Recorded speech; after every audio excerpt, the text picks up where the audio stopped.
Hi friends, welcome to my channel. బ్రహ్మోడి serial upcoming ఎపిసోడ్లో ఏం జరగబోతుందో ఈ రోజు మన వీడియో చూసి క్లియర్గా తెలుసుకునేద్దాం. దానికంటే ముందు ఫస్ట్ టైం కనుక మా ఛానల్ చూస్తున్నట్లయితే మా ఛానల్ సబ్స్క్రైబ్ చేసుకోండి. అలానే పక్కన గంట సింబల్ కూడా క్లిక్ చేసేయండి.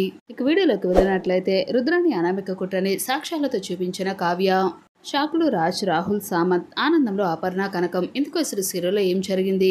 నిజంగానే రుద్రాని అనామిక చేస్తున్న కుట్రలను సాక్ష్యాలతో సహా కావ్య రాజ్ కి చూపించబోతుందా? రుద్రాని నిజ స్వరూపాన్ని తెలుసుకున్న రాజ్ రుద్రాని ఏం చేయబోతున్నాడు? అసలు సీరియల్లో ఏం జరగబోతుందో కనుక మీరు తెలుసుకోవాలి అనుకుంటే ఈ వీడియోని అక్కడ స్కిప్ చేయకుండా ఎండింగ్ వరకు చూసేయండి. అప్పుడే మీకు క్లియర్ గా అర్థమవుతుంది. అలానే మా వీడియోని ఇప్పటి వరకు కనుక లైక్ చేయనట్లేదు వెంటనే ఒక లైక్ చేసేయండి. సరేనండి, సీరియల్ ఏం జరగబోతున్నప్పుడు చూసి తెలుసుకుందాం. ఇక మొత్తానికి అపర్ణ అయితే సుభాష్ అయితే చాలా జాగ్రత్తగా చూసుకుంటుంది. సుభాష్ ను క్షమించేసి తన భర్తగా అంగీకరిస్తుంది. ఆరోగ్యం బాగోకపోవడంతో అపర్ణ దగ్గరుండి మరీ చూసుకోవడం ఇదంతా చూస్తున్న ఇంద్రాదేవి అయితే చాలా సంతోషిస్తుంది. చూసావా రాజ్, మీ అమ్మ మీ నాన్న కలిసిపోయి ఇలా ఈ రోజు మనస్పర్ధలు లేకుండా ఇంత సంతోషంగా ఉంటున్నారు అంటే దానికి కారణం కావ్యే. కావ్య మంచితనాన్ని నువ్వు కూడా తెలుసుకోరా. మీ ఇద్దరు కూడా కలిసిపోతే మాకు ఇంకా చాలా సంతోషంగా ఉంటుంది. ఆమెను మళ్ళీ తిరిగి ఇంటికి తీసుకుని రారా అని చెప్పేసాడు ఇంద్రాదేవి రాజ్ తో మాట్లాడటం. ఇక రాజు అయితే కావ్య పట్ల ఆలోచనలో పడతాడు. ఇక ఇదంతా చూస్తున్న రుద్రాని అయితే ఆలోచిస్తుంది, అసలు అమ్మ ఏంటి ఇలా చేస్తుంది, రాజుని ఎందుకు ఇంత మ్యానిపులేట్ చేస్తుంది? కావ్య గురించి ఆలోచించే క్రమంలో కావ్య ఏ తప్పు చేయలేదని తిరిగి మళ్ళీ కావ్యను ఇంటికి తీసుకొని వస్తాడా ఏంటి? మీద ప్రేమ మొదలై తిరిగి మళ్ళీ కావ్యను గనక తిరిగి తీసుకొని వస్తే రాజ్, కావ్య ఇద్దరు కూడా మళ్ళీ ఒక్కటైపోతారు. అసలు ఎట్టి పరిస్థితుల్లోనూ జరగకూడదు. ఒకసారి అనామికతో మాట్లాడాలి. ముందు అసలు అనామిక నెక్స్ట్ ప్లాన్ ఏంటో తెలుసుకోవాలని చెప్పేసి నిర్ణయించుకుంటున్న రుద్రాని. ఇక మరొక వైపు అనామిక చేసే కుట్రలను తెలుసుకున్న కనకం అయితే ప్రతి క్షణం కూడా అనామికను గమనిస్తూనే ఉంటుంది. ఇక్కడ చూస్తే రుద్రాని అయితే అనామికతో కలిసి మాట్లాడాలి అని చెప్పేసి అంటూ అనామిక దగ్గరకు వెళ్లి అనామికను కలిసి మాట్లాడుతూ ఉంటుంది. ఇక ప్రతి మూమెంట్ అనామిక ఏం చేస్తుందా అని చెప్పేసి ప్రయత్నం చేస్తున్న కనకం అయితే అనామిక అలానే రుద్రాని కలిసి మాట్లాడుకుంటున్నారన్న విషయం తెలుసుకున్న కనకం అయితే కావ్యకైతే కాల్ చేసి చెప్తుంది. ఇటువైపు అనామిక రుద్రాని ఇద్దరు కూడా మాట్లాడుకుంటూ ఉంటారు. ఇక ఇదంతా కూడా కావ్య అయితే వీడియో తీస్తూ ఉంటుంది. ఇందులో కనకం అయితే ఎందుకు కావ్య వీడియో తీస్తున్నా అని చెప్పేసి అడుగుతుంది. చూడమ్మా, వీళ్ళిద్దరిని మనం రెడీ హ్యాండెడ్ గా పట్టుకుని అందరి ముందు బయట పెట్టినా సరే ఖచ్చితంగా ఏదో ఒకటి మార్చేస్తారు. ఇక సంబంధించిన సాక్ష్యాధారాలు ఉంటే గనక వాళ్ళందరూ గనక నమ్ముతారు. అందుకే ఈ వీడియో నువ్వు సైలెంట్ గా ఉండు అని చెప్పేసి అంటూ కావ్య చెప్పడంతో కనకం అయితే సైలెంట్ అవుతుంది. ఇటు కావ్య అయితే వీడియో తీస్తూ ఉంటుంది. కావ్య వీడియో తీస్తోందన్న విషయం తెలియకుండా అనామిక రుద్రాని మాట్లాడుతూ ఉంటారు. ఇందులో రుద్రాని అనామిక తెరా అంటుంది, నన్ను క్షమించు అనామిక అని చెప్పేసి అనడంతో ఎందుకంటే అలా అడుగుతున్నారు, మరి కావ్య అసలు ఎలా చేస్తుందని నాకు ముందు తెలియదు అనామిక. మనం ఏం చేయాలి? నీకు ఒక విషయం తెలుసా? కావ్య రాజ్ ఇద్దరు కూడా కలిసిపోయే సమయం అయితే వచ్చేసింది. కనుక కలిసి ఒక్కటైపోయారు అంటే మనం ఎప్పటికీ కూడా వాళ్ళని అసలు ఓడించలేము. తర్వాత ప్రతి క్షణం నువ్వు కావ్య చేతిలో ఓడిపోతూనే ఉంటావు అని చెప్పేసి అంటూ రుద్రాని అనామికతో మాట్లాడుతూ ఉంటుంది. ఇప్పుడు ఏం చేద్దామా అంటే అని చెప్పేసి అనామిక అనడంతో రుద్రాని అయితే ఒక్కసారిగా మనం ఆ కావ్యని చంపేద్దామని చెప్పేసి అంటుంది. కావ్య కనుక చనిపోతే ఎప్పటికీ రాజ్, కావ్య ఇద్దరు కూడా కలుసుకోరు. ఎలాగూ పెళ్లి చేసుకునే ఉద్దేశం లేదు కాబట్టి జీవితాంతం వాడు ఒంటరిగానే ఉంటాడు అని చెప్పేసి అంటూ రుద్రాని అయితే అనామికతో మాట్లాడుతుంది. సరే ఆంటీ, మీరు వేసిన ప్లాన్ చాలానే బాగానే ఉంది. నిజానికి అసలు ఆ కావ్య భూమి మీద లేకుండా ఉంటేనే మనకు ఎలాంటి అడ్డు ఉండదు. మనుషుల ద్వారా నేను పురమాయించి మరీ మాట్లాడతాను. ఆ కావ్యను లేపేసే ప్రయత్నం నేను చేస్తానని చెప్పేసి అంటుంది అనామిక. ఇదంతా కూడా వీడియో తీస్తున్న కావ్య ఒక్కసారిగా షాక్ అయిపోతుంది. అమ్మా, అసలు ఏం చేయబోతున్నారు మీరు? నన్ను చంపేస్తారా? నాకు మీద ఒక్కసారిగా స్టన్ అయిపోతుంది. నా కూతురిని చంపేయాలని చెప్పేసి ఎంత ప్లాన్ చేస్తారా? అసలు నేను వీళ్ళని చంపేయాలని చెప్పేసి అంటూ కనకం చాలా సీరియస్ అవుతుంది. అమ్మా, ముందు అసలు ఇప్పుడు సీరియస్ అవ్వద్దు. వీళ్ళ ప్లాన్ ఏంటో, వీళ్ళు చేసే తప్పులేంటో ఇంట్లో వాళ్ళందరికీ తెలిసేలాగా చేయాలి. ఇప్పుడు అందరూ కలిసి వీళ్ళిద్దరిని చంపేస్తారని చెప్పేసి అంటూ అక్కడి నుంచి కనకం, కావ్య ఇద్దరు కూడా అయితే వచ్చేస్తారు. మరోవైపు రుద్రాని అయితే అనామికతో మాట్లాడేసి ఏమి తెలియనట్లుగా ఇంటికైతే రానే వస్తుంది. రుద్రాని ఇంటికి రావడంతోనే రుద్రాని వెనకాల కావ్య రానే వస్తుంది. రుద్రాని రుద్రాని అని చెప్పేసి అంటూ గట్టిగా పిలుస్తూ ఉంటుంది. ఒక్కసారిగా షాక్ అయిన రుద్రాని, ఏ కావ్య, ఏంటి పేరు పెట్టి మరి పిలుస్తున్నావు అని చెప్పేసి అంటుంది. భార్యాభర్తలైనా సరే కలిసి సంతోషంగా ఉంటే వీళ్ళు అసలు చూసి ఓర్వలేరు కదా అత్తయ్య గారు. అందుకని ఈ రుద్రాని గారు బాగానే ప్లాన్ చేశారని చెప్పేసి అంటుంది కావ్య.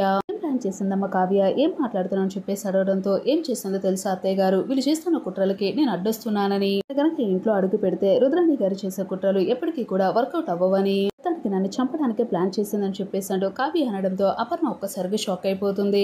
రుద్రాని అయితే స్టన్ అవుతుంది. కావ్య మాటల ద్వారా తన అనామికతో మాట్లాడిన మాటలన్నీ కావ్య చెప్పడంతో రుద్రాని ఒక్కసారిగా షాక్ అవుతుంది. ఇదేంటి కావ్య నిజం తెలిసినట్లుగా ఇలా మాట్లాడుతుంది? నువ్వు అసలు ఏం మాట్లాడుతున్నావు? నేను ఎందుకు నేను చంపాలని ప్రయత్నం చేస్తాను? దగ్గర ఏమన్నా సాక్ష్యం ఉందా? నేనే అన్నానని, నేను ఆ ప్లాన్ చేస్తున్నానని నీకు తెలుసు అని చెప్పేసి అంటూ రుద్రాని అయితే కావ్యను రెచ్చికొడుతూ ఉంటుంది. ఇందులో రాజ్ రావడంతోనే రుద్రాని అయితే నాటకం ఆడుతుంది. చూసావా రాజ్, లేనిపోని నిందలని నా మీద ఎలా వేస్తుందో. తల్లితో సమానంగా కూతురు కూడా మళ్ళీ నాటకాలు మొదలు పెట్టడం మొదలేసింది. ఇక్కడ చూస్తే ఆఫీస్ లో తన డ్రామా మొదలు పెట్టింది. ఇప్పుడు చూస్తే ఇంటికి వచ్చి మరి తన డ్రామాను ప్లే చేస్తుంది. అసలు కావ్యని చంపాల్సిన అవసరం నాకేంటి, కావ్యని చంపేస్తే నాకేమొస్తుంది రాజ్, ఇవేవి కూడా నువ్వు నమ్మద్దు అని చెప్పేసి అంటూ రుద్రాణి మాట్లాడుతూ ఉంటుంది. సరే రుద్రాణి గారు, మీరు నన్ను చంపాలి అని చెప్పేసి అనుకోలేదు, మీరు అనామిక ఇద్దరు కూడా కలిసి ప్లాన్ చేయలేదు. ఏ కావ్య, అసలు అనామికతో నేనెందుకు మాట్లాడతానని చెప్పేసి అంటుంది రుద్రాణి. సరే అయితే సాక్ష్యాధారాలు అందరూ కూడా చూస్తారు కదా, అప్పుడే క్లియర్ గా అందరికి తెలుస్తుంది కదా అని చెప్పేసాడు. తను తీసిన వీడియోని టీవీ కనెక్ట్ చేసి అందరికి కూడా చూపిస్తుంది కావ్య. కావ్యను చంపేసేయాలి, కావ్య రాజ్ ఇద్దరు కూడా ఎప్పటికీ కలుసుకోకూడదు, ఎందుకంటే అపర్ణ వదిన చంపేసి మరి కావ్య రాజులను విడదీసి శాశ్వతంగా విడిపోయేలాగా చేయాలి అనుకున్నాను. కానీ అపర్ణ వదిన చనిపోలేదు, కావ్య రాజును మళ్ళీ కలిసే ప్రయత్నాలు మొదలుపెట్టింది. ఇప్పుడు భార్యాభర్తల మధ్య ప్రేమ మొదలవడంతో మళ్ళీ చిగురించి ఇద్దరు కలిసిపోతారేమో భయమేస్తుంది. మనం వేసే ప్లాన్లన్నీ కూడా ఏమి వర్కౌట్ అవ్వవు, కాబట్టి ఆ కావ్యను చంపేస్తేనే మనకు ఎలాంటి అడ్డు ఉండదు అని చెప్పేసి అంటూ రుద్రాణి అనామిక మాట్లాడుకుంటున్న ఆ మాటలన్నీ కూడా వీడియో ద్వారా ఇంట్లో వాళ్ళందరూ చూసేస్తారు. రుద్రాణి అది చూసి ఒక్కసారిగా షాక్ అయిపోతుంది. ఇంద్రాదేవి అయితే, ఏ రుద్రాణి, నువ్వు అసలు ఏం చేస్తున్నావు అని చెప్పేసాడు. రుద్రాణి చెంప పగలగొడుతుంది. అమ్మ అని చెప్పేసి అంటూ గట్టిగా అరుస్తుంది రుద్రాణి. ఒక్కసారిగా ఇంద్రాదేవి అయితే, నోరు మీ రుద్రాణి, ఇక్కడ అన్నయ్య వదిన ఇద్దరు కలిసి సంతోషంగా ఉంటే చూసి ఓర్వలేవు, ఏకంగా నా కోడలు అపర్ణని చంపేయాలని చెప్పేసి అంత ప్లాన్ చేస్తావా? ఇప్పటికైనా అర్థమైందా రాజ్, నీ అత్త ఎలాంటిదో, ఆ రోజు నీ అత్త చేసిన పని కారణంగానే నీ అమ్మకు ఆ రోజు పరిస్థితి వచ్చింది. ఇద్దరు పకడ్బందీగా అంత ప్లాన్ చేశారు కాబట్టి అపర్ణ వేసుకున్న టాబ్లెట్స్ ను మార్చేసి ఆ సమయంలో కావ్య ఇంట్లో లేకుండా చేశారు. ఆ విషయంతో నువ్వు కావ్యను బ్లేమ్ చేసి కావ్య మీద నిన్ను రెచ్చగొట్టే నీ చేతే కావ్యను ఇంట్లో నుంచి బయటికి పంపించేలాగా చేసింది రుద్రాణి. ఇప్పటికి నా అర్థమైందా నీ అత్త రుద్రాణి కుట్రలు ఎలా ఉంటాయో? చూస్తే నిజం విచారం తెలుసుకోకుండా కావ్యను తప్పుపట్టి కావ్యను ఇంట్లో నుంచి బయటికి గెంటేశావు. ఇక రాజ్ అయితే రుద్రాణి వంక చూస్తూ చాలా సీరియస్ అయిపోతాడు. ఇక రుద్రాణి దగ్గరకు వచ్చి, అసలు నువ్వేంటి ఇలాంటి దానివి, నేను నిన్ను అత్త అత్త అని అంటూ ఎంత ప్రేమగా పిలుస్తూ నీ వెంటే ఉండేవాణ్ణి, అని నా మీద నువ్వు అసలు అంత కక్ష కట్టాలి అని చెప్పేసి ఎలా అనుకున్నావు? కావ్య నేను సంతోషంగా కలిసి ఉంటే నువ్వు చూస్తూ ఉండలేవా? నీ కొడుకు కొడలు ఇద్దరు కలిసి నీ కళ్ళ ముందే ఉన్నారు, కానీ నేను కావ్య విడిపోయేలాగా చేశావు. ఏకంగా నా తమ్ముడు కళ్యాణ్ అప్పుని ఇద్దరిని కూడా ఇంట్లోకి రానివ్వకుండానే బయట ఉండేలాగా చేశావు. ఇప్పుడు చూస్తే దానలక్ష్మి అత్తయ్య మనసు మార్చేశావు. ఇప్పుడు నీకు సంతోషంగా ఉందా? మేమందరం ఇలా బాధపడుతూ ఉంటే నువ్వు చాలా హ్యాపీగా ఉంటున్నావా?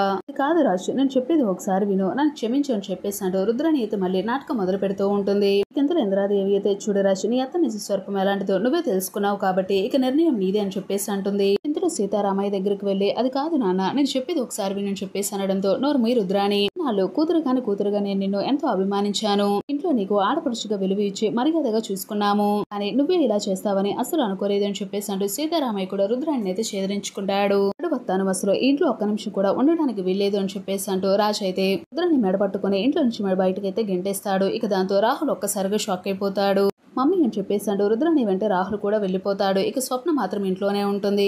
చూసారు ఫ్రెండ్స్, రాబోయే మన బ్రహ్ముడి సీరియల్ కథలో అయితే ఖచ్చితంగా అయితే జరగబోతుంది. రుద్రాణి అనామిక కుట్రలను కావ్య అయితే రాజ్ కి అయితే నిరూపించబోతుంది. మరి రుద్రాణి స్వరూపాన్ని తెలుసుకున్న రాజ్ అయితే రుద్రాణి అయితే ఇంట్లో నుంచి బయటకు గెంటేస్తున్నాడు. మరి ఇలానే జరగని చెప్పేసి మీరైతే కోరుకుంటే ఈ వీడియోని తప్పకుండా లైక్ చేయండి. మా ఛానల్ నుంచి బ్రహ్ముడి సీరియల్ అప్కమింగ్ ఎపిసోడ్ ఏం జరగబోతుందో డైలీ తెలుసుకోవాలనుకుంటే వెంటనే మా ఛానల్ సబ్స్క్రైబ్ చేసుకోండి. అలానే పక్కన ఉన్న గంట సింబల్ కూడా క్లిక్ చేసేయండి.